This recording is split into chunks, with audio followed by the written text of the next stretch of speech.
విమర్శ అనేటటువంటిది ఒక రాజకీయ పార్టీ హక్కు. అధికార పక్షాన్ని విపక్షం విమర్శించాలి, విపక్షాన్ని అధికార పక్షం విమర్శించాలి. ఈ విమర్శ సహేతుకంగా ఉండాలి, దూషణ భూషణలకి అతీతంగా ఉండాలి, దూషణలకి అస్సలు దగ్గరికి రానియకూడదు. ఇప్పుడు వైఎస్ఆర్ కాంగ్రెస్ పార్టీలో చాలా వరకు కంట్రోల్ అయింది. సరే, మాట్లాడేవాళ్ళు మాట్లాడుతున్నటువంటి దాన్ని ఎత్తి చూపెట్టేది పక్కన పెడితే పెద్ద నాయకులలో చాలా వరకు కంట్రోల్ అయింది. బట్ మొన్న అంబటి రాంబాబు రావణాసురుడు గెలవాల్సిన రోజులు అనేది తప్పు. రెండవది నాగార్జున యాదవ్కి సంబంధించినటువంటి అంశం. ఆ జొమాటో బాయి వాడు వీడు ఓ పక్కన కేసర్ గారు చెప్తున్నారు కంట్రోల్ ఒక ముఖ్యమంత్రి మీద అట్లా మాట్లాడకూడదు. కానీ ఆవేశపూరితంగా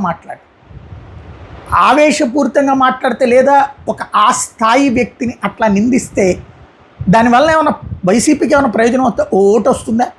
తెలంగాణలో వైసీపీ ఏం పోటీ చేయదు కదా. ఎందుకు రేవంత్ రెడ్డి గురించి అంత దారుణంగా మాట్లాడాల్సిన అవసరం ఏంటి? ఇప్పుడు ఓ రకంగా చెప్పాలంటే రేవంత్కి ఇతని వల్ల విపరీతమైన సానుభూతి ఉంది. నేను కొన్ని చూసే సోషల్ మీడియా పోస్టులు, తెలంగాణ వాదులు కూడా ఎవరైతే రేవంత్ని వ్యతిరేకించేవాళ్ళు కూడా, బీఆర్ఎస్ని సమర్థించేవాళ్ళు కూడా అతన్ని అరెస్ట్ చేయమని అడిగారు. బీజేపీని సమర్థించే సోషల్ మీడియా ఇన్ఫ్లుయెన్సర్లు కూడా రేవంత్ని తిట్టిన దానికి అట్లా తిట్టడం ఏంటి, అతన్ని అరెస్ట్ చేయమని సోషల్ మీడియాలో పోస్టులు పెట్టారు.